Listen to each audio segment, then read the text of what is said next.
துரியோதனனுக்கு யுதிஷ்டனை சிறு வயதில் கண்டாலே பிடிக்காது. அப்போது ஒரு மாதிரி வாழ ஒரு 6-7 வயசு இருக்கும்போது ஒரு பிக்னிக் போகலாம்ங்கிறதுக்காக போகிறான். எங்கே சார் பிக்னிக் போனான்னா வியாசாச்சாரியார் எடுக்கிறார். பிரமாண கோட்டா, ஸ்ரீஹரிகோட்டா மாதிரி அந்த காலத்தில் பிரமாண கோட்டான்னு ஒரு ஊர். பிரமாண கோட்டாக்கு போகலாமே அப்படின்னு சாப்பாடு கீப்பாடு எல்லாம் எலுமிச்சம்பழம் சாதம், தயிர் சாதம், அது இது மாங்காய் சாதம், என்னோ தேங்காய் சாதம், இது ஒன்று எல்லாம் எடுத்துன்னு போயிருக்கு. இப்போ எடுத்துகிட்டு போகும்போது துரியோதனனுக்கு எப்படிங்க வர்ணிக்கிறார் பாருங்க. அதுதான் சின்ன வயசுலேயே விளையும் பயிர் முளையிலேயே தெரியும்னு தமிழில் ஒன்று உண்டு, கேள்விப்பட்டிருக்கீங்களா? அந்த குழந்தை எப்படி பின்னாடி ஆக போகிறதுங்கிறது முளையிலேயே தெரியுமா. துரியோதனன் எப்படின்னார் வியாசாச்சாரியால், ஹிருதயேன க்ஷுரோபமஹா வாசாமிருத கல்பகான்னார். பேச்சு ரொம்ப இனிமையாக இருக்குமா. வாசாமிருத கல்பகா, அவர் நாக்க பிழிஞ்சா அமிர்தம் சொட்டுமா துரியோதனன் நாக்க பிழிஞ்சா. ஆனால் ஹிருதய க்ஷுரோபமஹா, ஹார்ட் எடுத்துட்டா 7 o'clock பிளேடு மாதிரி இருக்குமா. நமஸ்காரம், வாங்கோ சாப்பிட்றீங்களா? என்ன எடுத்துப்பள்? காப்பியா டீயா, கொஞ்சம் சர்க்கரை போட்டு கொடுக்கலாமா? ஐயோ அவர் வந்தார் இல்லை தொலை, என்ன பண்ணுறது, அவர்கிட்ட கேட்டு தொலைய வேண்டியதாக இருக்குது. நாக்கில் அமிர்தம், உள்ளுக்குள்ள விஷம், உள்நெஞ்சில் ஒன்று வைத்து புறம் ஒன்று பேசுவதும்பா. அதே தானா இந்த துரியோதனன். என்ன அழகா வியாசாச்சாரியால் சொல்றார். அதுக்கு மேலே சொல்றார், உதக கிரீடனம், வாட்டர் ஸ்போர்ட்ஸ். இப்போல்லாம் இந்த பிளாக் தண்டர் அது இதுன்னு இருக்கே, வாட்டர் தீம் பார்க்லாம் இருக்கே, அந்த மாதிரி உதக கிரீடனம், ஜலத்தில் போய் நம்ம நீராடலாமே. அப்போ என்ன பண்ணிட்டான்னா பீமனை கூட்டு துரியோதனன் சொல்கிறான், அப்பா உனக்கு நான் தனியாக பண்ணி எடுத்துன்னு வந்திருக்கேன். வெங்கடேஷ் பட் பண்ணி கொடுத்துருக்கார். மல்லிகா மாமி இன்னொரு டிஷ் பண்ணியிருக்கா. அந்த தளிகையெல்லாம் பண்ணி எடுத்துன்னு வந்திருக்கேன். உனக்கு மட்டும் வச்சுருக்கேன் Bhima, you come and eat. Bhiman வந்து நம்ம சாப்பாட்டு பிரியன், நம்மள மாதிரி ஏதாவது சாப்பாடுன்னா டக்குன்னு ஓடிடுவான். சரி ஓட்டனே ஓட்டம், வேர் இஸ் இட் அப்படின்னு சொல்லிட்டு போனான். அதில் நிறைய விஷம் கலந்துருக்கான் இந்த துரியோதனன். அந்த போஜனத்தை இட்டான். இந்த 44 விதமான பாவங்கள் என்னன்னு பரதாழ்வான் ராமாயணத்தில் சொல்கிறார். என்ன ஆயிடுறது, பரதாழ்வானுக்கு பின்னாடி தான் தெரிய வருது அவள் அம்மா கைகேயியால் தான் இத்தனையும் நடந்திருக்குன்னு. நேர கௌசல்யாவின் அந்தப்புறத்துக்கு ஓடுறான் பரதன். அம்மா எங்கள் அப்பா தொலைச்சுட்டேன், எங்கள் அண்ணாவும் காட்டுக்கு போயிட்டார், இந்த மாதிரி நடந்துவிட்டேம்மா அப்படின்னு அழறான் பரதன். அப்போது கௌசல்யா சொல்கிறா, உங்கள் அம்மா ஆடின நாடகம் தெரியாதவன் மாதிரி நடிக்கிறியேடா பரதா. அப்போ பரதனுக்கு இது அந்த துருவனுடைய சிறு வயதில் எப்படி சுருச்சியின் வார்த்தை சூலமாய் வந்து பாய்ந்ததோ அதுபோல் தெரிஞ்சுதுன்னார். அப்போ பரதன் சொல்கிறான், அம்மா நான் உள்மனதில் என் ராமன், தர்மசீல ராமன், தர்மமே விக்கிரகமாயிருக்கக்கூடிய ராமன் காட்டுக்கு சென்று அவதிப்பட வேண்டும் என்று நினைத்தது ஒரு திவளை சத்தியமாக இருந்தால் 44 விதமான நரகங்களும் பாவங்களும் என்ன வந்து சேரட்டுமான்னு சொல்லி அடுக்கிறான். அதில் ஒரு பாவம், ஆத்துக்கு வந்தவாளுக்கு வச்ச போஜனத்தில் விஷம் கலந்துட்டு எவன் கொடுக்குறானோ அவனுக்கு ஒரு நரகம்ங்கிறார். அந்த நரகத்தை துரியோதனன் இன்னைக்கு தேடிக்கிறான். பீமனுக்கு அந்த சாப்பாட்டில் நல்லா விஷத்தை போட்டு அனுப்புகிறான். இந்த குழந்தை ஷார்ட் கொடுத்து பீமன் கொழுக்கு முழுக்குன்னு இருக்குது. யோசிச்சு பாருங்களேன், 5-6 வயசில் பீமன் எப்படி கொழுக்கு முழுக்குன்னு இருக்கும். அது நல்லா கொடுக்குறாளேங்கிறதுக்காக அண்டாங்குண்டா எல்லாத்தையும் காலி பண்ணி உட்காந்துருக்கு. விஷம் எல்லாம் உள்ளே போயிடுத்து, அது தள்ளாடுறது. நன்னா அவனை முள்ளு சங்கிலியால் சுற்றி துரியோதனன் என்ன பண்ணிடுறான், அந்த ஜலத்தில் நன்னா உருட்டி விட்டுடுறான். எல்லாம் இப்போ எல்லாம் கவுண்ட் எண்ணி பாருங்கடா, 1 2 3 சொல்லுங்க. எல்லாம் வந்து 100 + 5 இருக்குது, 105ன்னு ஒரு கணக்கு வரணும் இல்லையா. துரியோதனன் என்ன பண்ணிடுறது, ஒரு குழந்தைய வந்து நீ 2 நம்பர் கன்சிக்யூட்டிவாக சொல்லிவிடுங்கிறது. அது 94 95ங்கிறது. எல்லாம் பார்த்தா 105 இருக்குது. எல்லாரும் ஆற்றுக்கு போயிடுறா. ஆற்றுக்கு போய் பார்த்தா பீமனை காணும். பீமன் எங்கே இருக்கான்னு சொல்லும்போது அந்த இடத்துல பாரத சம்பூவில் ஒரு ஸ்லோகம் எடுக்கிறார். சுதே பித்ருஸ்வதிம சம்பிரதாய சுஷுத்ஸயேவ ஸ்வசனாசனேந்திராஹ சமீர சூனும் சமுபேத்ய ஜிஹ்வா பகிஃப் பிரசன்னா பகுஷோவிதேனுஹு. என்ன அழகாக எடுக்கிறார். பாம்புகள்லாம் அந்த ஜலத்துக்குள்ளே இருக்கான், நிறைய பாம்புகள். அதெல்லாம் வந்து பீமன் கிட்ட வந்து வந்து வந்து பார்க்கறதான். பீமன் கிட்ட வந்து பார்த்தோன்னு முத்தம் கொடுக்குறதான். சார் பாம்பு முத்தம் கொடுத்து நாங்கள் பார்த்ததே கிடையாதே சார். இப்போல்லாம் இந்த வாட்ஸ்அப்லலாம் வீடியோ அனுப்புகிறா பாருங்க, பிரமாதமாக இருக்குது. ஏதோ வந்து இந்த சிங்கம் வந்து மான் குட்டியை தடவி கொடுக்குறது, அப்புறம் வந்து இது என்னென்னவோ இந்த வாட்ஸ்அப்புங்கிறது அதுவே ஒரு கிட்டத்தட்ட ஒரு உலகமாக போயிடுது. அதில் நீங்கள் வந்து தெரிஞ்சிக்காத விஷயம். பாரதம் மட்டும் இதுக்கும் சொல்கிறது இல்லைன்னு நினைக்கிறேன். அதுவும் தெரிஞ்சுட்டா இன்னும் உபன்யாசமும் நான் சொல்ல நிறுத்திட வேண்டியது தான். ஏன்னா வாட்ஸ்ஆப்பே கிட்டத்தட்ட அடுத்த ஆச்சாரிய ஸ்தானத்துக்கு அலங்கரிச்சிரும் போல இருக்குது. பீட்டாதிபதி யார், ஹிஸ் ஹோலினஸ்னு போட்டு வாட்ஸ்அப்பை போட வேண்டிய என்னென்னவோ காமிக்கிறான். அதே மாதிரி பார்த்தேன்ல பாம்பு கொத்த முத்தம் கொடுக்குற மாதிரி ஒரு வீடியோ நான் பார்த்தேன். நீங்கள் பார்த்தேலான்னு தெரியல, உங்கள் குரூப்பில் அது வருதான்னு தெரியல, என் குரூப்பில் அது வந்தது. அதனால் இந்த பாம்பு வந்து இவனுக்கு முத்தம் கொடுக்குது. ஏன் நம்ம பாம்புக்கு முத்தம் கொடுக்கும்போது பாம்பு முத்தம் கொடுக்காத அந்த கவி எழுதுறார். பாம்பு வந்து முத்தம் கொடுத்து தான். ஏன் முத்தம் கொடுத்ததுன்னார்? ஏன்னா பாம்பு வந்து வாயுபக்ஷா. வாயுபக்ஷான்னு என்ன? எது காற்றை சாப்பிடுமோ. பாம்புக்கு ஏதாவது கொஞ்சம் போர் அடிச்சு தானே அது என்ன போய் சாப்பிடும் அப்படின்னு ஊதுமா. அதனால் அதுக்கு வாயுபக்ஷான்னு பேர். வாயுவை சாப்பிடுமா. இவன் யார் பிள்ளை? வாயு பிள்ளை. அதனால் வாயுபக்ஷமாக இருக்கக்கூடிய பாம்புகள்லாம் வாயுபுத்திரனை வந்து தடவி தடவி பார்த்ததுன்னர். சமீரசூனும் சமுபேத்ய ஜிஹ்வ பஹிஃப் பிரசன்னான் பஹுஷோ விதேனு. அடுத்தது சொல்கிறார், ஆஷி அப்படின்னு சொன்னால் பீமனுக்கு ஒரு பேர். பீமன் என்கின்ற ஆஷி, இதெல்லாம் நீங்கள் ஸ்லேடைம்பா, சம்ஸ்கிருதத்தில் ஸ்லேஷம்னு பேர். ஸ்லேஷம்னு சொன்னால் ஒரே வார்த்தையை நீங்கள் 2 விதமாக பயன்படுத்தலாம். ஆயிட்டா? இந்த ஆஷிங்கிற சப்தத்துக்கு ஒரு அர்த்தம் பீமன், இன்னொரு அர்த்தம் மங்களம் உண்டாகட்டும். ஆஷி சொல்லுங்க, ஆஷி சொல்லுங்கன்னா பிளெஸ்ஸிங்ஸ்.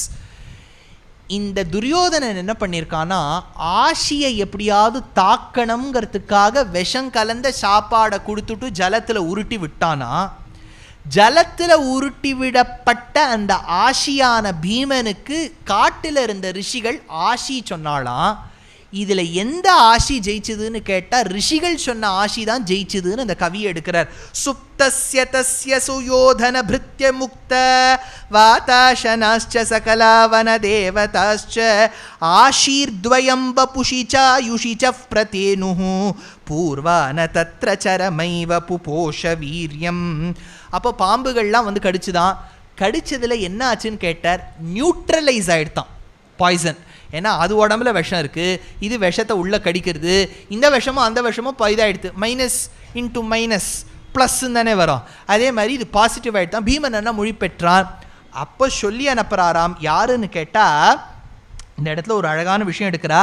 குந்தியுடைய கொள்ளு தாத்தா.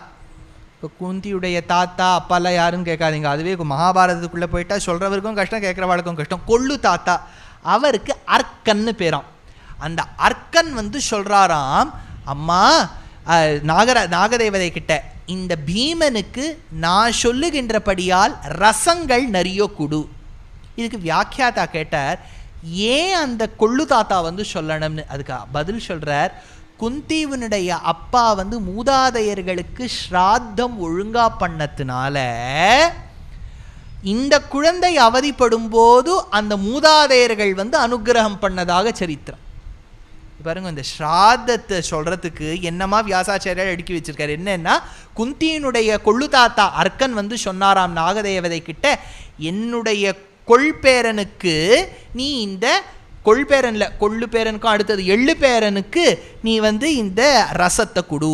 அதுக்கு பாண்டமா ரசத்தை கொடுத்து இப்போ பீமனுக்கு நல்ல சக்தி வந்து விட்டது. இப்போ இந்த பீமன் செல்கின்றான். இப்போ குந்தியும் தம் புத்திராலும் தேடிட்டு இருக்கா, டே பீமனை காணுமேடா, பீமனை காணுமேடா. பீமனை காணுங்கிறது நல்லா ப்ரெசன்ஸ் வில் பி ஃபெல்ட். ஏன்னா பீமன் வந்துட்டாலே, இப்போ பீமனை காணலையேன்னு யாரை நம்ம அவர் இல்லைன்னா நன்னாவே எடுத்து தெரியும். ஐயோ பீமன் இல்லையேன்னு சொல்லும்போது பீமன் நடந்து வருது, கொழுக்கு முழுக்கும் நடந்து வருது. அப்போ அம்மா கேட்குறா, என்னடா ஆச்சு? இல்லைம்மா, துரியோதனன் இருக்கானோ, அவன் என்ன விஷம் கலந்து போட்டு விட்டான்னு நினைக்கிறேன், என்னை உருட்டி விட்டுட்டான், நேகம் பசி எடுத்துது, தாட்டு விட்டேன், அது ஜலத்துக்குள்ளே போட்டுட்டா, அங்கே பார்த்தா பாம்பெல்லாம் கடிச்சு விடுச்சுமா. அப்புறம் அவள் வந்து யாரோ உன்னோட கொள்ளு தாத்தாவான், அவர் வந்து நிறைய கொடுக்க சொன்னார், அவர் குடிச்சுட்டார், நான் சாப்பிட்டு விட்டேன். நீ நன்னா இருக்கியோன்னு இப்போ நன்னா கை காலெலாம் நன்னா இருக்கா, கண்ணெல்லாம் நன்னா தெரியறதா? அப்போது தர்மபுத்திரர் வந்து சொல்கிறார், அம்மா இவன் சொன்னதை நீ யார்கிட்டையும் சொல்லாத, இதோட கம்முன்னு நம்ம பார்த்துக்கலாம், எந்த சமயங்கிறத பார்த்துக்கலாம். இதை நீ பெருசாக போய் பெரியப்பா கிட்டெல்லாம் சொல்லிட்டு நம்ம மன்னிக்கிட்ட சொல்லின்றதெல்லாம் நீ பண்ணவே பண்ணாத, நீ வாய் மூடின்று எல்லாம் பார்த்துக்கலாம்னு தர்மபுத்திரன் அந்த 7வது வயசில் என்ன தர்ம ரீதி எடுத்து சொல்கிறது பாருங்க. இந்த விஷயத்தை பெருசுப்படுத்தாத, இது சமயம் கிடையாது அப்படின்னு சொல்கிறதாம். சொல்லி முடித்த உடனே இதாச்சு. இது ஒரு சர்க்கமாக எடுத்தா அடுத்தது கௌதமர்னு ஒரு ரிஷி. அந்த கௌதமர் என்கின்ற ரிஷிக்கு ஒரு பிள்ளை ஷரத்வனன். அதனால் அந்த ஷரத்வனன்கிற பிள்ளை அப்பாவை போலவே இருக்கிறதுனால பல பேர் இவரையே கௌதமன் நினச்சிருந்தாலாம்.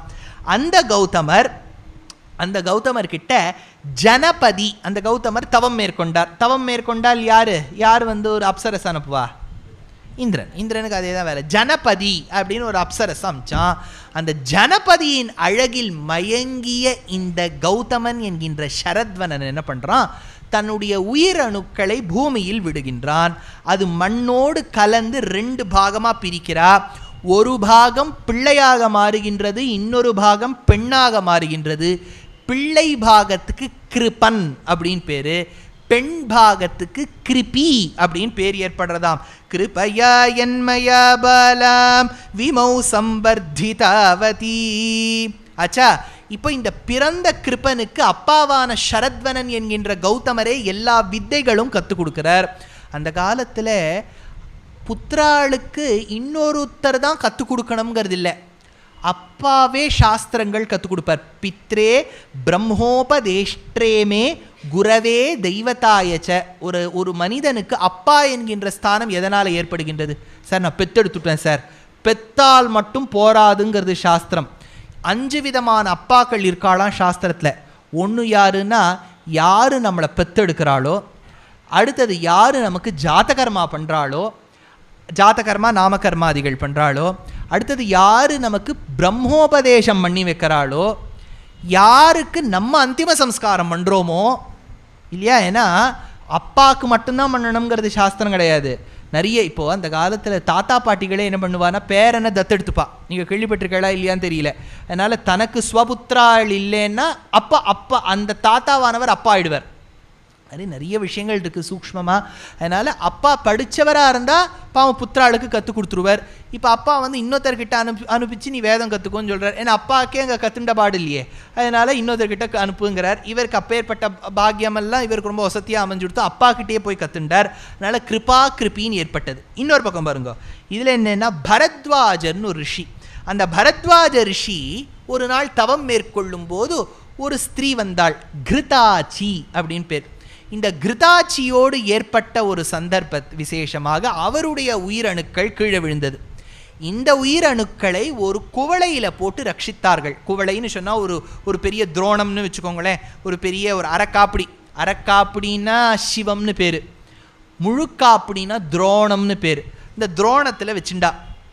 இப்போ ஏறக்குறைய இந்த IVF ICSI எல்லாம் இருக்கு இல்லையா. அப்போ என்ன ஆகுது, அதே மாதிரி லெபார்ட்ரியில் ஒரு பெட்ரி டிஷ்லேருந்து தானே அந்த குழந்தை வருது. கிட்டத்தட்ட அதே கான்செப்ட்னு வச்சுக்கோங்களேன். உடனே சில பேர் கேட்கலாம், சார் இங்கே IVFன்னு அவர் சொல்லலையே sir. The concept is the same, the names could be different. அதனால் இந்த குழந்தை லெபார்ட்ரியிலேன்னு வந்திருக்கு, ஒரு துரோணத்திலேன்னு வந்திருக்கு. துரோணத்திலிருந்து வந்தபடியால் இந்த பரத்வாஜருடைய புத்திரனுக்கு துரோணன் அப்படின்னு பேர் ஏற்பட்டது. இந்த துரோணனுக்கு யார் குருவாக இருந்தானா அவ அப்பா யார், பரத்வாஜர் ஆயிட்டார். இந்த பரத்வாஜருக்கு ஒரு தோழன் பிரிஷடன் அப்படின்னு பேர். அந்த பிரிஷதனும் பரத்வாஜரும் க்ளோஸ் ஃப்ரெண்ட்ஸ்.